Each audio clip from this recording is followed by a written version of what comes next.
Welcome to Legal Meets, a look at legal beyond the law, a podcast by Legaler.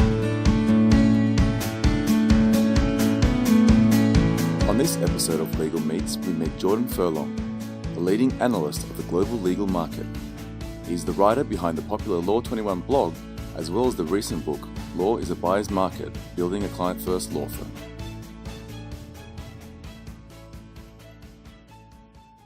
Hi everyone, and welcome to this episode of Legal Meets. Thanks for joining us. I've got Jordan Furlong over in Ottawa, Canada. Thanks for joining us, Jordan. Thanks for having me, Stevie. You're a very busy man. It's been a while trying to track you down. We finally got you at home with the family.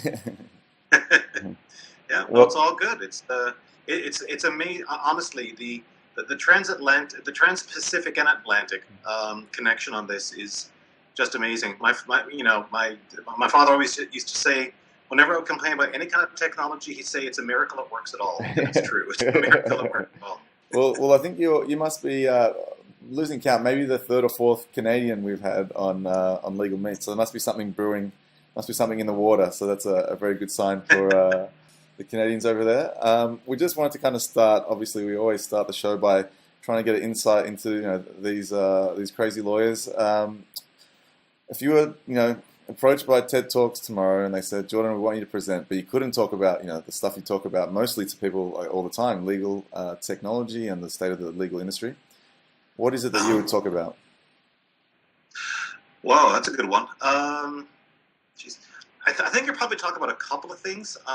If I was if I want to be really kind of serious and everything, I talk about one thing. If I'm just sort of chilling, it'd be the other. The serious one is probably geopolitics. I picked up this huge interest in that years ago, and so I track all kinds of stuff going on in the world, politically, economically, socially, technologically. And part of it, I guess, informs the work that I do in terms of legal market analysis and so forth, because you need to know the really big picture in order to position the legal market, the legal world, Sure. which is of smaller, into that.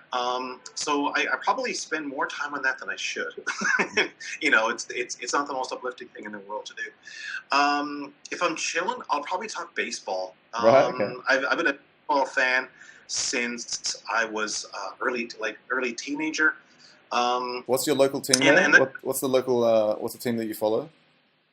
Well, the team I follow is Canada's only Major League Baseball entry, which is the Toronto Blue Jays. The Blue Jays, right. And the funny thing is, of course, being Canadian, it puts you in a bit of an awkward position. I sometimes, when I'm talking to American audiences, I'll sort of say, I don't want to brag, but I'm a bit of a celebrity back home. I'm one of only 8 Canadians who don't like hockey, and as a result, I'm written up all over the place and everything. So, baseball, I enjoy watching, enjoy playing it. And I enjoy, again, the macro side of things, the management and the overall strategic direction the ball club takes and that kind of thing. So yeah, I guess I'll probably talk baseball. Yeah, it's a bit like Australia's cricket, right? It's kind of like a unique sport unto itself, where there's a lot of statistics, and some people find it too slow. But also from the geopolitical side, I think being in Canada, it's a bit like Australia. We're kind of like in the Switzerland bucket in a sense. We just like to sit back and watch the rest of the world go by and do its thing. So, all right, well, that's great to hear. And then what was it that actually got you into the legal realm? Was it a defining moment or something that crystallized for you that said, hey, I want to be a lawyer? Was there a particular moment that you kind of went down that path? It probably wasn't a defining moment per se. I was coming to the end of my undergraduate degree in English literature, and it had kind of dawned on me that was probably not on its own going to, support the lifestyle to which I'd like to be accustomed. Not many careers being handed out for bachelors of arts, and kind of casting around, and I came across law school, and it was something brand new. No one in my family had ever gone to law school before. Not immediate or even indirect family. But I was struck by it because there was a real intellectual challenge to it, and I was struck by it because there was an opportunity to help, to make things better in some way. At the time, of course, you're an undergraduate. Your knowledge of law probably is limited to TV shows and movies and so forth. So you're left with a kind of a a bit of a myth or an image of what the law actually is. But you know what?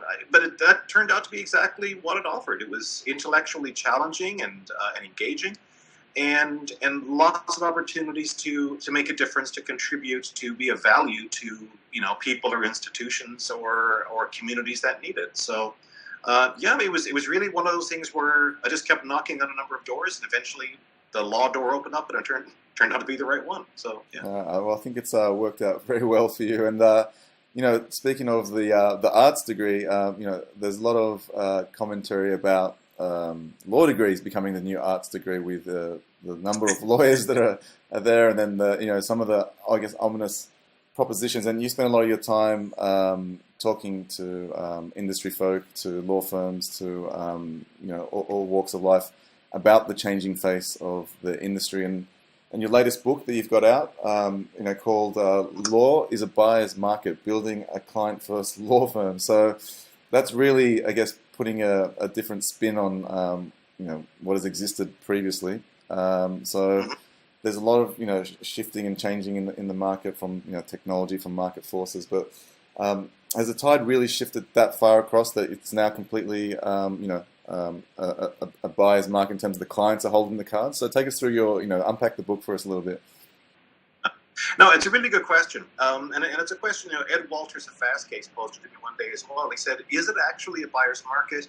Because I talked to a lot of buyers, I talked to a lot of sellers, and they're not acting necessarily like it, which I get. The way I've kind of looked at it is, if you project way down the road, like 50, 60, 100 years or whatever, and someone who has little else to do with his time decides that they're going to write a history of the legal marketplace, at the turn of the 21st century, and at some point they're going to want to identify the transition point or the knee of the curve, the point at which things really began to change. Sure. And I am almost certain that we have passed that point. It doesn't feel to me like we have to wait until 2025 or 2040 or what have you. Maybe at that point the critical mass will finally have been achieved.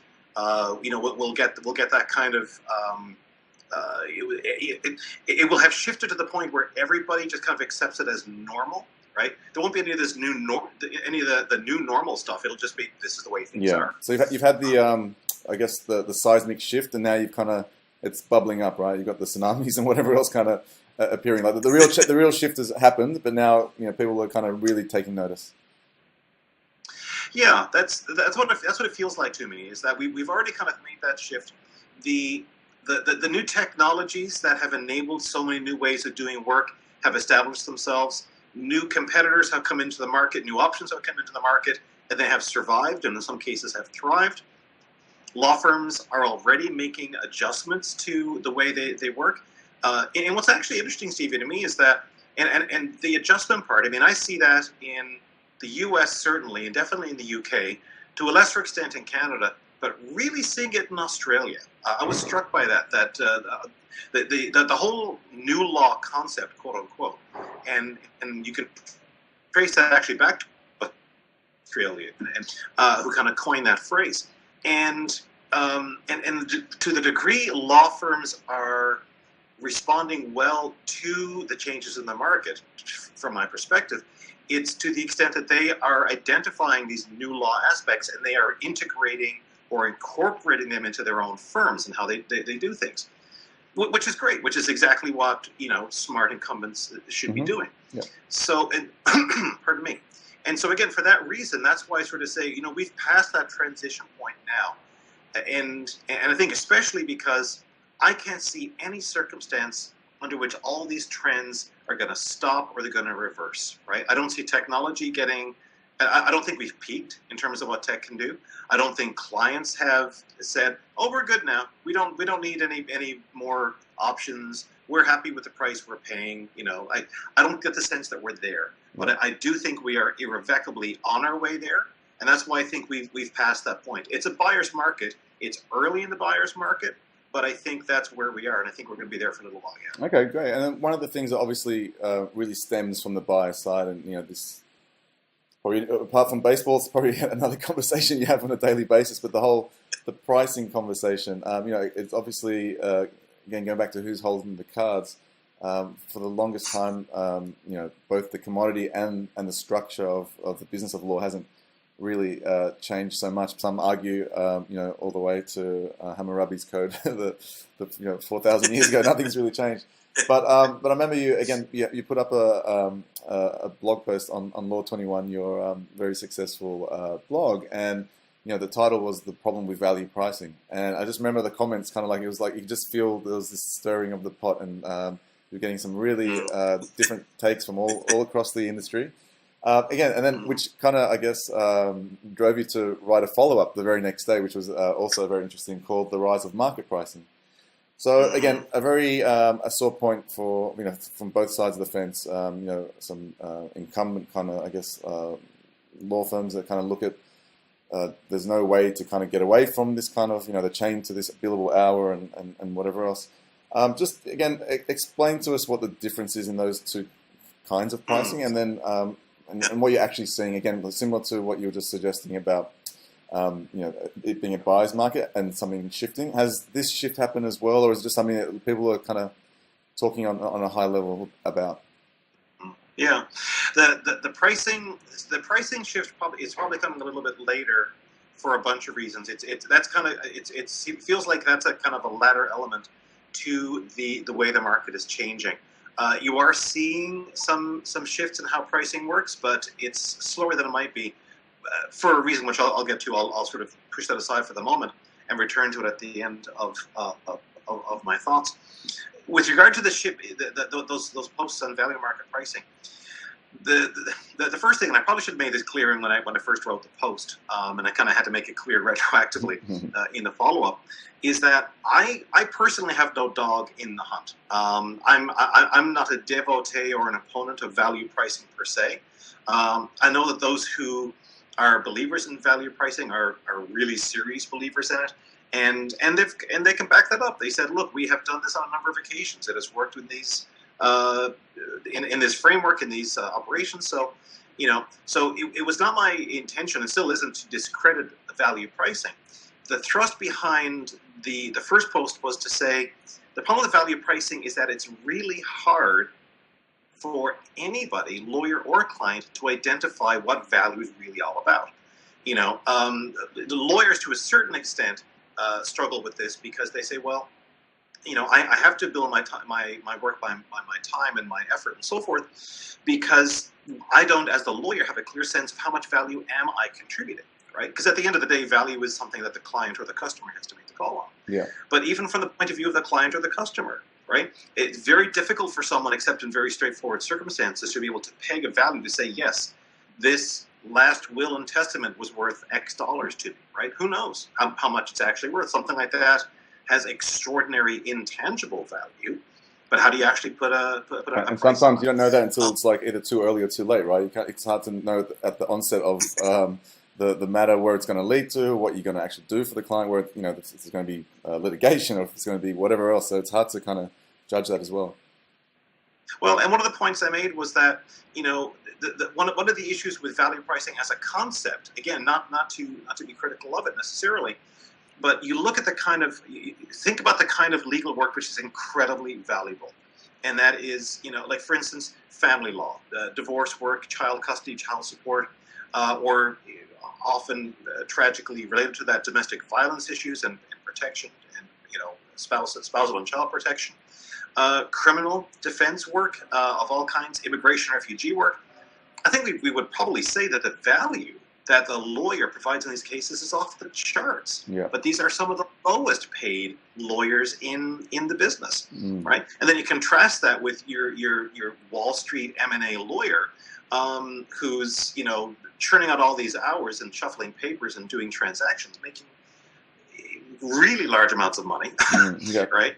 And to say, well, there's a real disconnect there between the value of what we do is not really causally connected to the amount of money we can and do charge for. And I think, and one of the largest issues there as well, again, is even if you could identify the value for something, it would take you a long time to do it. The client would have to sit down, really furrow his or her brow, and take out the pen and paper and say, okay, let's work this out. Let's figure out just how much this is worth. And that could take hours, could take days. And most people don't have hours and days to put into getting their legal work done. And lawyers don't have it either. So value pricing, at least from my perspective, is time and effort intensive. I think what comes out at the end can and often is extraordinary and really worthwhile.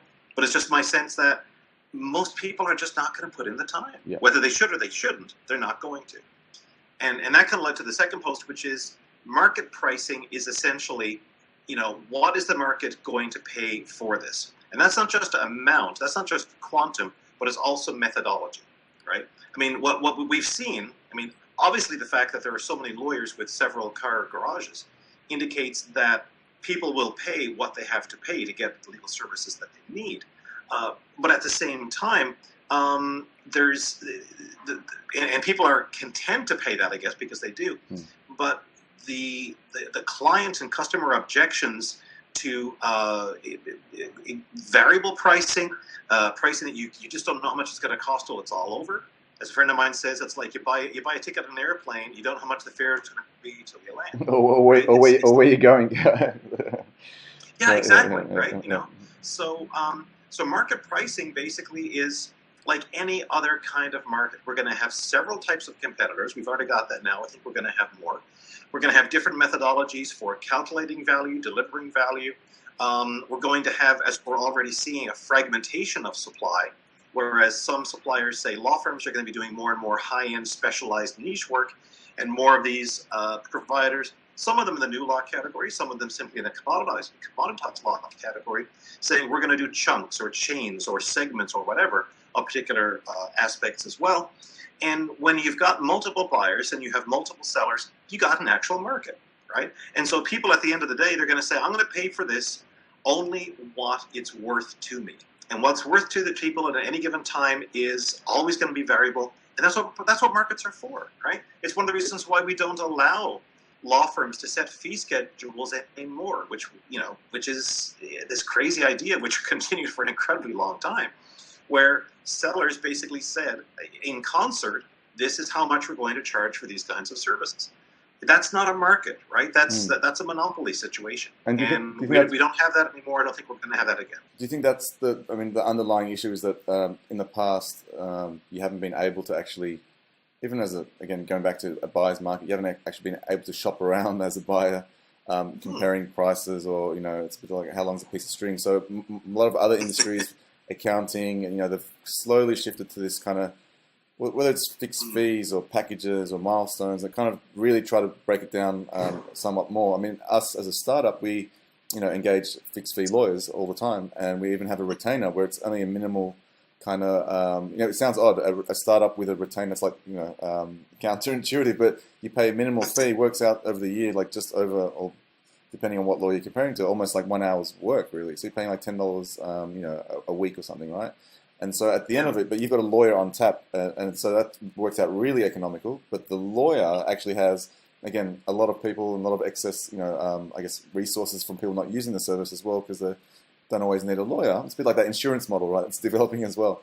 So again, these pricing, I guess this is a bottom-up thing, because we're looking at transactional work in the startup world, but I see that as a real, real tangible kind of real-world example of, okay, startups are going to Google, looking up how to find a lawyer, then finding a price, comparing it, and then going and buying. So that's a true example, I guess, of a market value, right? So they're kind of being able to kind of shop around and do it. So the world, I guess, it's like the disruption, right? It starts in those places and then kind of moves up. So it's interesting to see how it plays out. So apart from the pricing, okay, we see that's really evolving and again, something that's still a moving target. What else should lawyers be kind of, again, looking at, as major shifts in the industry at the hands of technology and market forces? What else is it that kind of, that's really moving and shaking right now?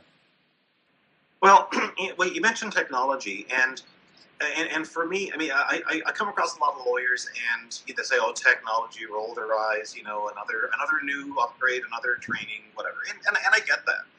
But the issue with technology, what I try to say to law firms is that, look, technology is just a fancy $10 word for tool, right? That's all it is. It is something which is meant to increase your productivity, to maximize the output that you're delivering while minimizing your output. All of the things, including quality being equal. The idea is that with technology, you can do it faster. You can increasingly do it to a higher level of quality because you don't have the element of human error, which we always bring into such things. And that in itself is going to make you more productive. The problem, of course, is that most law firms of any, I'm sure for solos and small firms are smarter than this, but the mid-sized and larger firms, they still think of productivity in terms of number of billable hours, right? They say, well, our most productive lawyer is the lawyer who billed the most hours, and that's not the way any other industry approaches the idea of productivity. So that the real challenge when you try to introduce ideas of increased productivity into the law firm context, especially, all the economics, all the structure is actually around anti-productivity. Yeah. It's taking as long as you can to do the work that you're doing.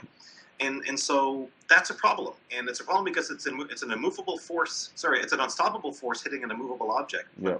My money's on the force. Perverse incentive, right? So it's... I just can't see any way that the firms are going to sort of get past that. So the one thing that I say to law firms for technology, in terms of, yes, improve your productivity, yes, improve the efficiency and the quality of the work that you do, but an idea that we got to get our heads around as legal suppliers is scalability, right? This idea that with technology, you can reach more people, you can deliver more solutions, you can get more products and services out the door in less time. And it's the whole high margin question. The first version of it costs a bundle, but the second one costs almost nothing, and so does the third, fourth, fifth, and so forth. Whereas in law firms, first use of a lawyer costs the same as the second use, costs the same as the third, costs the same as the fourth. So law firms are having a real hard time getting their heads around scalability, but other businesses are not, right? They've kind of figured this out, and they're figuring out that human assets, human lawyers, tremendously valuable, great insights, not replicable by machines or algorithms or anything else like that. We don't want to, right? What we want to do, as I'm often saying, this is a point I made like 5 years ago, the first time I put it in print. I said the problem is not machines doing what lawyers can do. The problem is lawyers doing what machines can do. Right? And if a machine can do it, a machine ought to be doing it. And I'd say this as someone whose dishwasher broke down last week. Yeah. And I was doing the dishes, and it's like, you know what? Machines should be doing this job. That's right. I may be more productive. I've never been more productive in law firm terms than washing dishes. I've washed more dishes than ever before. But that's not really the best use of anybody's time. And frankly, machine does a better job. And that's just a good litmus test. Like you kind of, again, if you're deploying any type of technology in the firm, it should be, okay, how well can, again, a machine do this? And like you said, it takes out the human error, repetitiveness, and then the lawyer can do the high value stuff that, again, that they're actually now charging, hopefully, in a more transparent way based on the value that they're delivering. So, and being an advocate, we always talk about this because of that whole, should lawyers be coding and, doing all these other, learning these other skills, and, probably a good segue to what do you see as the next 5 to 10 years for a lawyer's role? Like, should they be learning, more human skills, business skills, more, things about leveraging EQ, and again, do they need to code? What's going on? A really good point, and it's funny because I was just last week in Washington D.C. giving a presentation to business development personnel. Professional development personnel in law firms and in law schools, and this whole issue came up. What are the skills we should be teaching lawyers at this point? And the standard question: should lawyers learn to code? And again, because I'm not ideologically committed to it one way or another. My take on it is, if you like, sure. If it's of interest to you, if it's something you have a knack for, you'd love to learn more about it, sure. Learn how to code. Learn how to code really well. I don't see it as an essential lawyer skill. But if you're going to go into programming or data analysis or data bank management or any of knowledge management, any of the aspects which requires the ability to manipulate code to a certain extent, sure, it certainly doesn't hurt. What I do say is that you maybe don't need to learn how to code, but you need to be able to supervise the people who are doing this, because they will be working for you in some capacity. They might be working in your firm. I tend to doubt it. They might be working in your firm. They are likelier to be working outsourced somewhere in a managed legal services company or something like that, or maybe some other platform we haven't seen yet. But people are going to be doing this stuff, and you need to be able to at least take a glance at it and figure out every now and again, okay, that looks good. That's doing what it should do. And the same thing with like legal process improvement and project management. You should know enough to be able to do it if you had to, I guess, for a short period of time. But more to the point that you are able to supervise people who are. I think more valuable lawyer skills are going to be including exactly what you mentioned, things like empathy, emotional intelligence. I described the other day empathy as being able to commit an act of emotional imagination, which I think is a way to put it, right? Put yourself in the position of somebody else, ideally your client, right, or the person to whom your client is responding. But it could be a colleague, it could be the person on the other side of the file. Just having that human empathy makes you a better person, makes you a better lawyer, because it's going to make you more successful. And there's no reason not to be, right?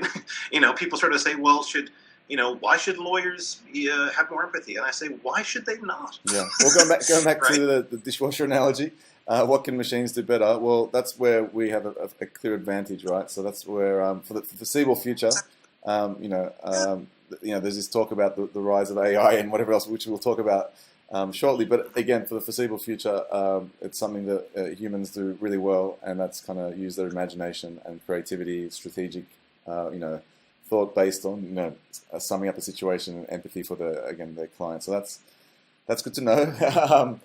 And then you got this kind of, I guess, bleeding of the IT department kind of, their roles expanding, and then you got the lawyer kind of again branching out into more project management roles and using the tools to kind of do that to be more efficient. And efficiency is still kind of a dirty word, but it seems like you got this place in the middle where you've got this kind of techno-legal role rising. And we've seen, you mentioned earlier, Australia's been at the forefront of a lot of this innovation with the first public company and all kinds of stuff, a lot of new law initiatives. But I'm seeing more and more of these job descriptions on LinkedIn where someone's a techno-legal or more of an engineer, whatever it is, a legal engineer or something in between. So that's also something that's happening too.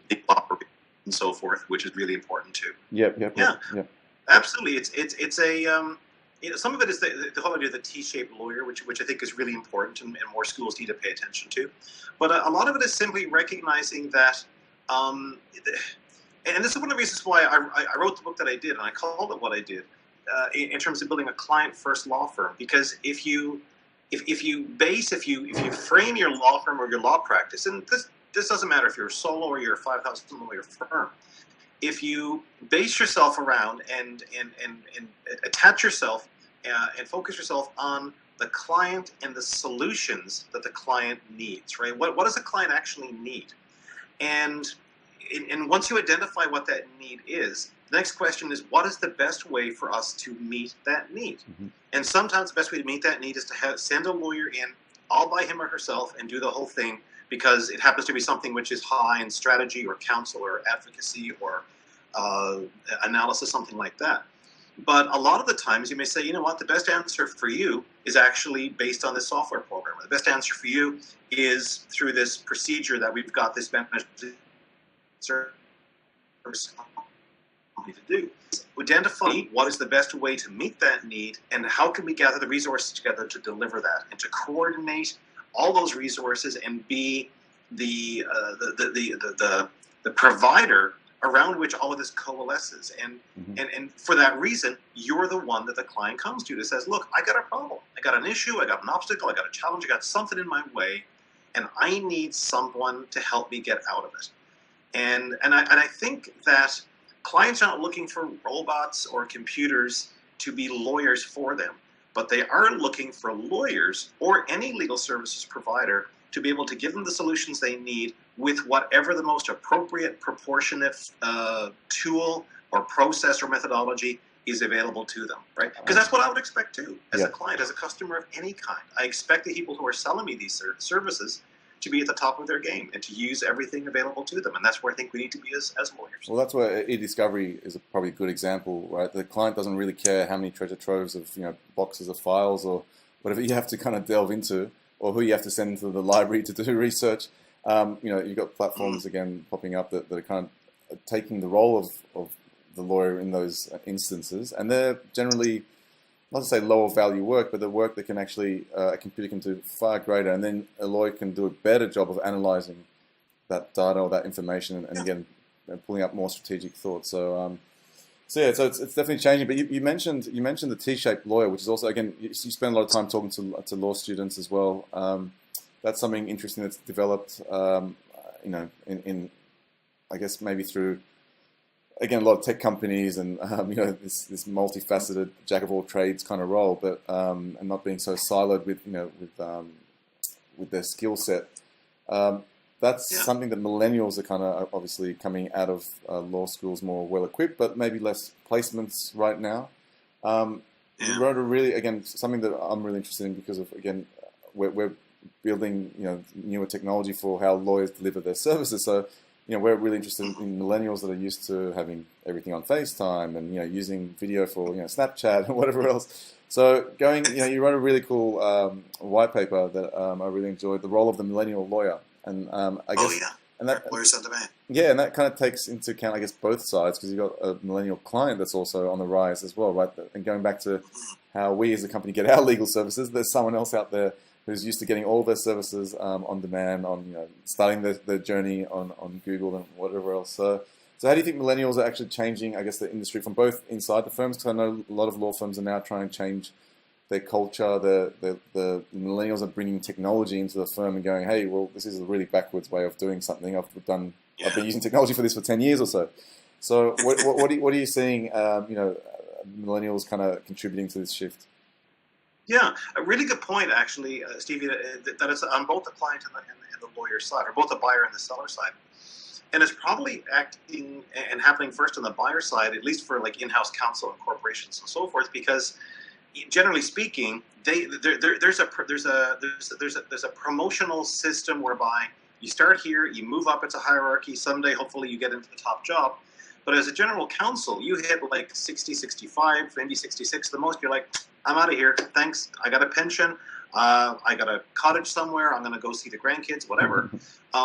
Whereas, the whole generational replenishment process, I guess you might call it, is further ahead in corporations than it is in law firms, where partners hit 60, 65, 70, I'm not going yet, I'm not ready to go, I'm not giving up my Why would you leave? Why would you leave, right? Yeah. We have no pension plan. I'm not allowed, at least in this country and the one down south of us, you guys are ahead of us on this point, happily. We're not allowed to hold shares in this firm after we leave, right? Wow, okay. So once I go, that's it. I'm done. I got no other money coming into me. Right, okay. So, that's which is succession planning, which is a whole other migraine headache. But for the millennials, to my mind, millennials are absolutely going to change the way the legal market works, just because they are going to form, they're very close to this anyway, but they're going to form the dominant population, and it's their values and their preferences and perspectives that is going to dominate and shape the platforms and the systems we use, just as it's the boomers who shaped the legal profession that we all live in today. Right? I mean, you go back, you look at the history of law firms of various kinds, especially in the US and Canada, and there's a very clear demarcation point from about the early to mid 1980s. That's when firms began suddenly to expand considerably, made tons more money. Billable hours went through the roof. All sorts of pressures to be bigger and bolder and better all the time. It is not a coincidence, to my mind, that this was also when the boomer generation finally got critical mass in the partnership, and they said, we're going to make this our culture, right? And boomers, I mean, they work really, really hard. They live to work things. They like having toys. They like having status symbols of productivity and achievement and accomplishment. And they believe that the harder you work, the better you are. That is the law firm that we know today. Yeah, right. And millennials are coming up with a whole different, and this is what I say to law firms say to me, we can't figure our millennials out. I said, that's because their particular, and obviously we're talking, massive generalizations, as you Yeah, must of course. have a generation. That's the nature of the beast. But as a general rule, they have very different priorities. And if you try to take their personalities and, stick them into the law firm that you have built, that is literally, not literally, but it is close figuratively as you can get to trying to jam a square peg into a round hole. It's not gonna fly. Yeah. Right. And honestly, the problem, it's an irresolvable problem because it's a generational transition problem. It's two sets of values fighting for control of the enterprise. And the millennials are going to win just because they keep getting older, and the boomers keep getting older, but they're just going to push them out. Yep. In 10 years' time, we won't be talking about millennials in 10 years' time. We'll be talking about lawyers. We'll be talking about members of the profession, because, again, it'll be normal. It'll be the way things seems like they've always been. So going back to where we started with this kind of shift that's definitely happened, you're going to have millennials more and more, again, pushing older partners out that have been kind of sitting on this, again, perverse, incentivized kind of structure of billable hour, running the meter, hanging on to, the trickle-down kind of profits and whatever else. So, yeah, exactly. So is there going to be, I don't know, in the next, just say 5 or probably, just 5 years, I wouldn't even go to 10. I think within the next 5, it's going to be the kind of like, you just go, wow, like I can see already, 2015, we were over at Stanford's Codex, hearing the topics I was talking about. I remember some people say, oh yeah, I come every year, and it's a bit of a, it's so stimulating, but it's, kind of the legal industry is an echo chamber. But I can just see in that period how much the proliferation of, I guess, legal services and technology is just like, boom, it's really, the amount of startups popping up, it's really changed, right? The amount of lawyers that aren't going on to become lawyers and going, hey, you know what, that problem that I was dealing with, I'm going to start a startup because the barriers to entry are less, there's APIs, it's cheaper to kind of build a platform. So that's really happening faster and faster. So do you think that storm, I guess, millennials coming in with this technology and going, hey, no, that's the wrong way to do this, my values are different, I care more about my downtime, I want to, be less tied to the billable hour. Do you think that's just going to really be, we're going to turn around in a few years' time and, on the way to that 5-year mark going, wow, it's really becoming evident now? I really think so. And the reason I say that is just that that is where the current is taking us, right? And it's a strong current. And it does, you can't turn the tap off and reverse it. It's the way we're headed. And a lot of law firms are really struggling now they're struggling economically for sure and financially, but their struggles are more fundamental than that. The whole the generation of rainmakers and founders and leaders and senior partners and so forth, they're moving on, and they are fundamentally ill-dispositioned to transition anything past to the new generation. I used to think of law firms as being naturally multi-generational entities. The idea is that, of course, at a certain point, the older ones will say, well, okay, again, time to move on, but I'm going to mentor you, and I'm going to share this with you, and so forth. And then I graduated from law school and learned different. Not as bad as all that. But many law firms are not being run as multi-generational entities. They're being run as single-generational entities. I had a post a couple of years back to say, if there was a law had been promulgated ordering that every law firm in the country must shut down operations in 3 years' time, I'm hard-pressed to see how law firms would be behaving any differently than they are today. Yeah, right. Right? There's really a sense of we're going to squeeze every last drop out of this particular stone. And when it's done, we're done. And I see it able to sustain themselves past a certain point where the people who run the shop basically say, I'm tired of running it now, and I'm going to move on and do something else. Yep. So that's the challenge. So a lot of law firms aren't going to make it through this. But the good thing is a lot of new law firms are going to be created, and a lot of new legal services providers are going to be created. And maybe they'll look like law firms, maybe they won't. But the point of it is they will be delivering solutions of value to clients. And if you're doing that as a lawyer, that's what you're here to do. That's why we all got into this business in the first place. So do you find that, again, talking to these bigger law firms or even the mid-tier kind of law firms, that very smart people from the top to the bottom, and they're kind of saying, yes, I get everything you're saying, it makes sense, yes, but then it's like the hands are actually tied in again, going back to the partnership models and incumbents and whatever else. So do you think it's just like they kind of just, again, frozen a little bit, like a deer in the headlights? Well, I get it, yes, makes sense, but what do I actually do? Because no one's going to change the way they're doing things. Yeah, that is really the fundamental problem we come up against, and not just me. Even the people who do like much more hardcore consulting than I do, run up against this problem all the time. The problem is not coming up with solutions for law firms. The problem is not coming up with strategies. They are relatively easy to devise. The problem is getting approval and then getting execution, getting implementation, and getting follow-up and sustaining. And that follow-up and sustaining part is really important. My friend Sean Larkin, based there in Australia, focuses a lot of his strategic consulting work on this idea. It's not just a matter of come up with a strategy. It isn't even just a matter of, accomplish the Herculean task of actually having completed this thing. But then you just got to keep coming back at it, because it's not a one-off. It is something around which you have to build your firm in an ongoing fashion. So that, I think, is the struggle and the challenge for a lot of firms on that point, is because they run up against this wall of resistance. It's like, well, I can't get people here to do it. And in those situations, I think the answer ends up being, then if sure, you can change people's minds. You can't make people be something they're not. That's fine. You don't have to. But start engineering your firm to be a legal services provider. Start creating ways to deliver services of value to clients that aren't going to require lawyers, that are, again, adopt and adapt and integrate some of these new law providers and algorithms and software and process management tools and so forth. There's a whole chapter in the book about this. Strengthen the firm as an enterprise, as an entity independent of the lawyers who work in it. Because those lawyers are going to go eventually, one way or another. They're going to retire, or they're going to leave to go to another law firm, or they're going to die, or they're going to do something, but they're going to go. The old saying, all of our assets walk out the door every night. As a law firm, that is a massive strategic vulnerability. You can't allow that. You need assets in your firm that are not going to walk out the door every night, that are not going to come to you and say, I got a better offer from the database down the street, so, I want a new deal, right? So that's what I say to law firms is start finding ways to strengthen the enterprise and then let people decide what they want to do, right? So be able to say to your lawyers, this is how we're serving clients here.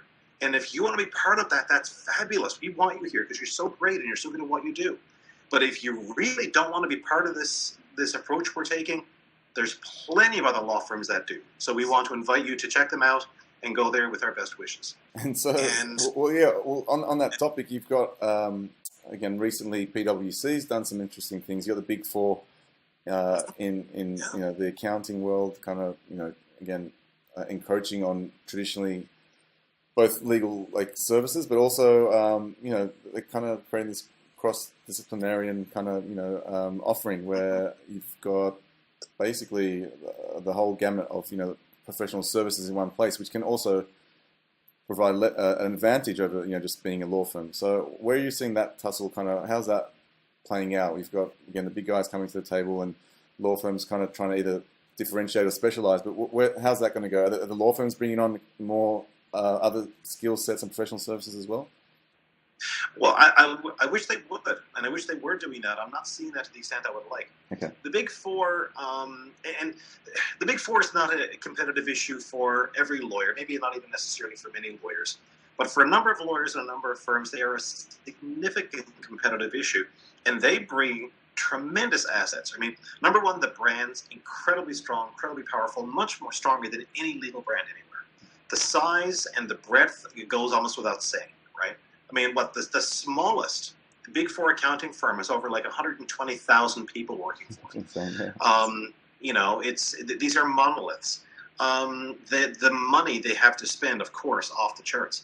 But I think in many ways, the two advantages the Big Four bring that law firms consistently fail to advance themselves. First is they build very, very close, detailed business relationships, strategic relationships with their corporate clients. They learn everything they can about the business. They learn everything they can about the big picture, the strategy, the goal, the plan, and all of their work and all of their advice for these clients is always based on those business realities. It's always based around, how can we help you do this? Law firms do not tend to do this. Law firms evince very little interest in corporate clients' big picture strategies and so forth. And we know this because corporate clients have been complaining about it for decades, saying, would you please give me some advice which reflects in some way the world in which I live and the priorities I've got, right? I don't need you telling me you can't do that, that's against the law. What I need you to tell me is, how can I do this that is not against the law, that is not in some way insupportable, right? So that's one aspect of it. The law firms do not think in business terms or in solution terms for their clients, but the accountants do. But the other advantage, and this goes back to what you mentioned at the start, is accountants are perfectly fine with multidisciplinary service offerings. They think it's fine that we have as many different people from as many wide, diverse backgrounds and specialties and expertise being brought to bear on the client solution. They say, you want a lawyer? Awesome, we got lawyers, here they are. You want to have an algorithm? We got tons of them. You want to have a whole department that just does nothing but crunch numbers? We got that. We have data analysts. We have knowledge managers. We have whatever you need to get the solutions you want. And the law firm says, well, we got lawyers, and if you don't like those lawyers, well, we got these lawyers, and we got some more lawyers over there, but that's it, right? And what I'm saying, I said this at a presentation a couple of weeks ago. I said it is the equivalent of bringing a knife to a gunfight. We're going in there with just one type of service offering, which is to say the human real-time efforts of lawyers. And that's fine, and those efforts are great, and lawyers are incredibly valuable, but we're not enough anymore. And if we needed evidence of that, all we have to do is look at the market growth and the market share growth of all these new providers who are fundamentally multidisciplinary, who don't think that it requires a law degree in order to deliver services of value to clients. I think that is a fundamental cultural switch flip that lawyers and law firms need to make. And the ones that make it are the ones that we're going to be talking about 10 or 15 years from now as viable competitive businesses. And the ones that don't, they're the ones that we're going to be talking about as, well, wasn't that a nice firm back in the day? No, you gave a great example with the commercial aspect, right? If someone's trying to, you got globalization as well now, so every kind of legal move you make, you kind of need to have some kind of either accounting or taxation kind of background, like some further information about the jurisdiction than just the legal framework, right? So that's something that big business is really gravitating towards, these, full service kind of, I guess, professional services kind of firms. So interesting to see how that all plays out, and if the law firms are waking up. Well, tell me, what's in the water there over in Canada? You got so many. Again, I was saying at the start that we've had a few guests on the show. You've got so much legal tech kind of coming out of the country right now, and really amazing stuff. And what's going on? I mean, the universities also seem that they've had a really great pedigree for a long time. Both the AI has been, I think, you'd say, more AI has come out of early work as well out of Canada than anywhere else anyway. But then you've got some really great law schools as well. So is it that combination? Like there's just been a great foundation in the past? What's going on? I think it is a combination of things. And you're quite right. There's a lot happening here, especially on the tech side. I give full credit to the Toronto legal community. I'm up in Ottawa, which is about an hour's flight away. And Toronto really is the economic engine in a lot of ways. And there's been a concerted efforts made to gather as many people and businesses there to fund them and support them as you can. And there's a few, I don't want to call them incubators, that's not really fair, but that's in Toronto. As some of them affiliated with the university, some of them are supported, that have gone a long way to help this kind of thing. So you got things like Law Made. Is it Jason? You got Jason Moyes and those guys doing their thing. You got a few different little, like you said. Yeah, the Legal Innovation Zone of Ryerson University is doing great work. And out west, out in British Columbia, the Civil Resolution Tribunal based in Vancouver, in British Columbia, is, right now it is the world's most successful online dispute resolution service. And I don't know that it's not nearly as well known as, say, Rechtsvisor was or other operations, but it is a huge success, and it's going to continue to be a huge success because they are running it so well. I don't know. It's not because of market size. This is a small market. If there's 100,000 lawyers in Canada, you have to squint to see that many. I'm not, Yeah, right. and a lot of them not in practice. I said to an American that hey, you could comfortably fit the entire country's legal profession inside the State Bar of Michigan, and still have room left over. Yeah. Right. So if there's a perspective thing for Stevie, I would say probably it's that just because we're right next to the U.S. And it is such a colossus in terms of money and activity and culture and presence and everything else. There's a real advantage to being an outsider, right? When you're inside a system, you don't see the system as well as you might. When you're outside, you have a bit better perspective. You can see things a little more clearly. That's my view. I've always been an outsider, taken an outsider perspective to the law anyway. So I think that's a real advantage. You can't do without the insider view. You do need the sense of people what's going on in the trenches. But I think if you want to do something different, it's very hard to do something different from inside the heart of the machine. You got to step outside. It's that old the Einstein quote, right? I think it's probably misattributed, but the Einstein quote of the same thinking that kind of I guess created the problem you can't solve it. So that's one of those things that takes a fresh perspective to kind of to dream up a new model, right? So you got again. Go ahead. Sorry. Oh no, I was just saying it was like that line Theresa May had the other day, when she said, "Well, I got us into this mess. I'll get us out of it." Oh, right. Said, yeah. The person who got you into the mess is exactly the worst person. Okay. It's a matter of maybe the person who got us into this should maybe go away for a while and get someone else to. And that probably plays back into the whole millennial thing, right? Let's let the millennials pull us out of the mess. Let's see. I'm hoping they do. As a Gen Xer, I hope they do because I'm sure not liking the current's taking us to good places. I hope they can kind of change her a little bit. Yeah, I think that definitely there's something brewing. But again, going back to the Canadian companies, Andrew Arruda we've had on the show, lovely guy, and they're really going on strength to strength. Cura Systems, I see, on Richard Troman's artificial lawyer blog, there's literally a new client that big guys are winning all the time. So again, there's this push, like artificial intelligence really being truly adopted as the default now in the larger firms. They're kind of getting their hands dirty.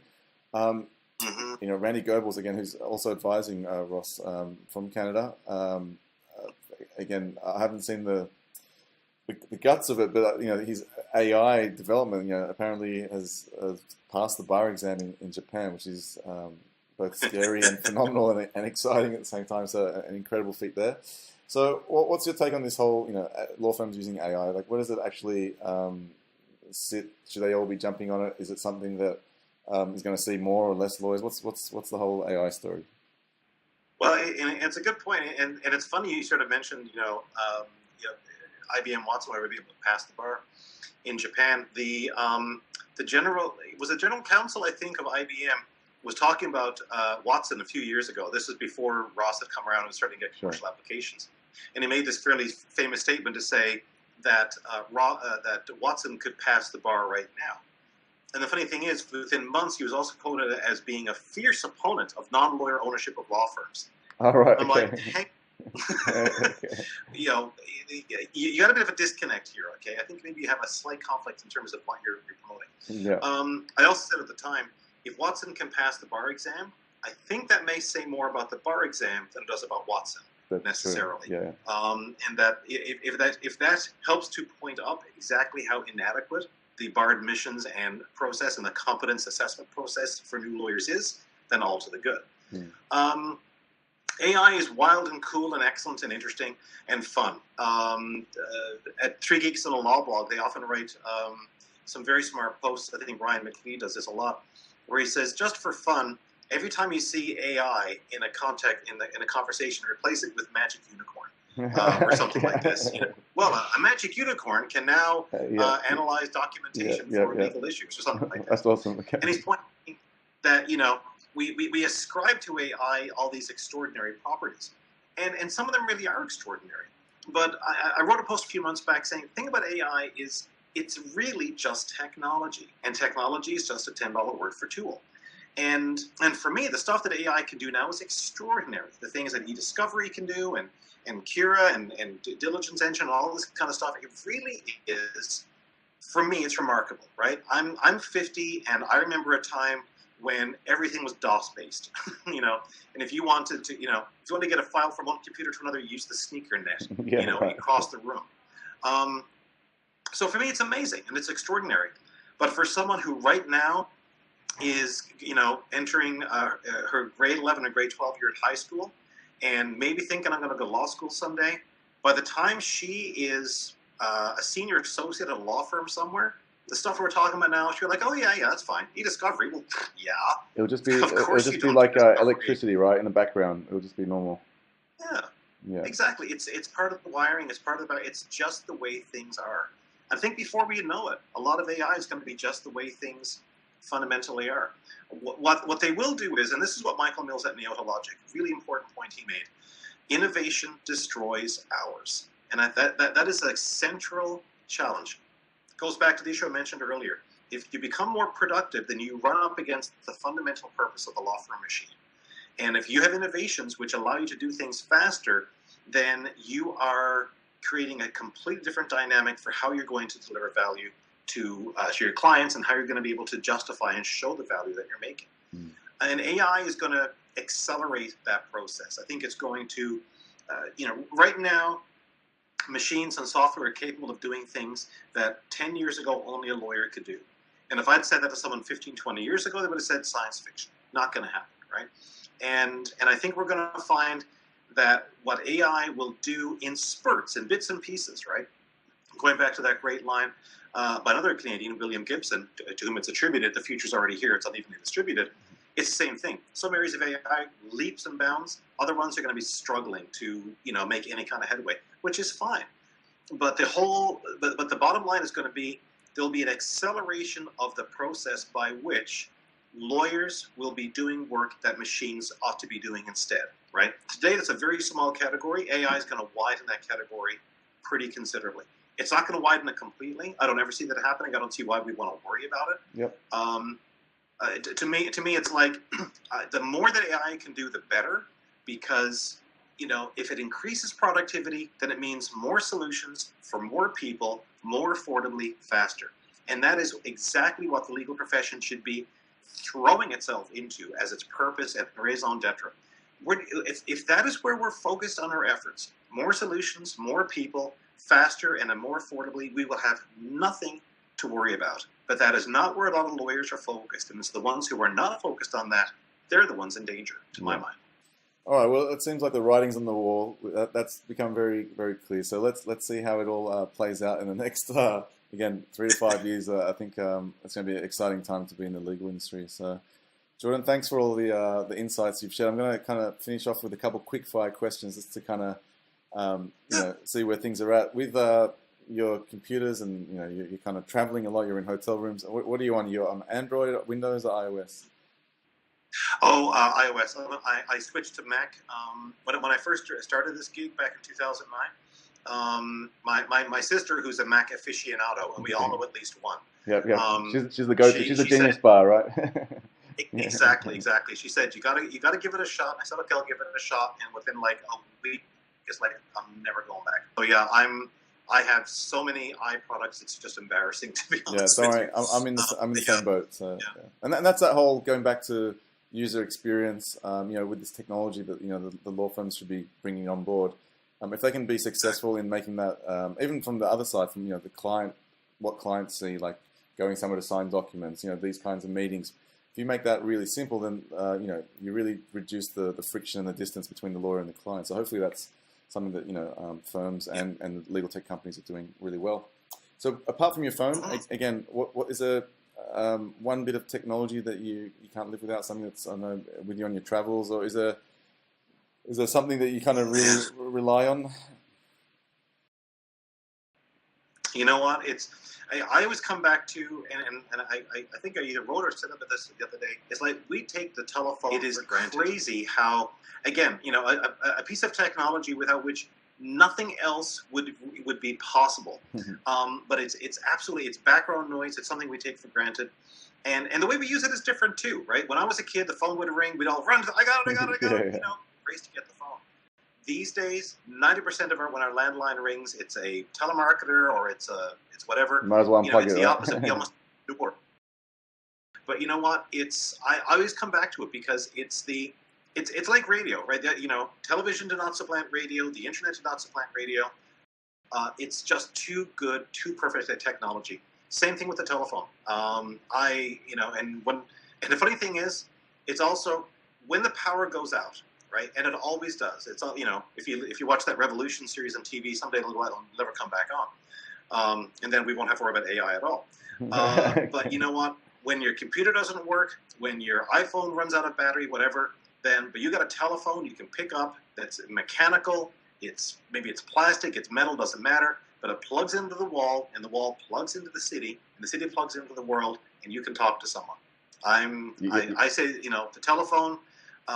It's the giant in our midst. We don't realize just how great it is. Yeah, it's fascinating. Even again, the speed at which technology is kind of starting to branch out. You know, we have this conversation around some of the, I guess, with Bitcoin and things like that. When the telephone came out, you know, you needed someone else to have another telephone to kind of communicate. And that took a very long time. But now, you know, everyone's got these smartphones. Everyone's got Wi-Fi on them. You know, the 4 billion at least that, you know, are on the internet. And new technology kind of comes out, and it just spreads so quickly, right? And that's where, you know, you're seeing this phenomenon with cryptocurrencies and whatever else, because there's never been a time when that many people have been plugged into something or ready to kind of, you know, pull the trigger. So very, very fascinating time to be in the technology world.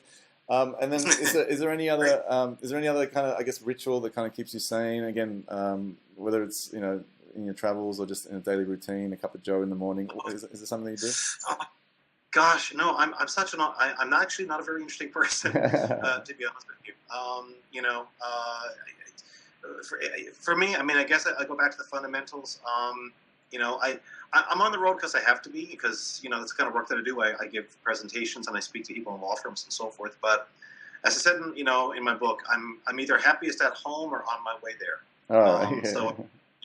So home with my wife and my son and my daughter, and our cat. If I don't mention our cat, my daughter's going to get upset. Yeah, absolutely. All right. You know, but just our home, our community, our neighborhood, our church, being involved in all these things. That's, you know, I mean, I mentioned before, you know, the boomer thing is, you know, you live to work.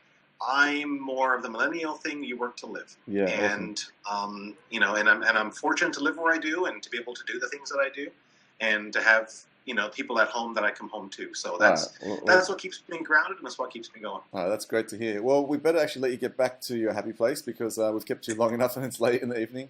But again, thank you so much for joining us on Legal Meets. Lovely to get your insights, and again, I think it's very, very informative from both the client side and the lawyer side, just getting a really great perspective on kind of what's ahead for the future of the legal industry. So thank you so much. Well, thank you, Stevie. It's been a pleasure. Cheers. Have a great evening.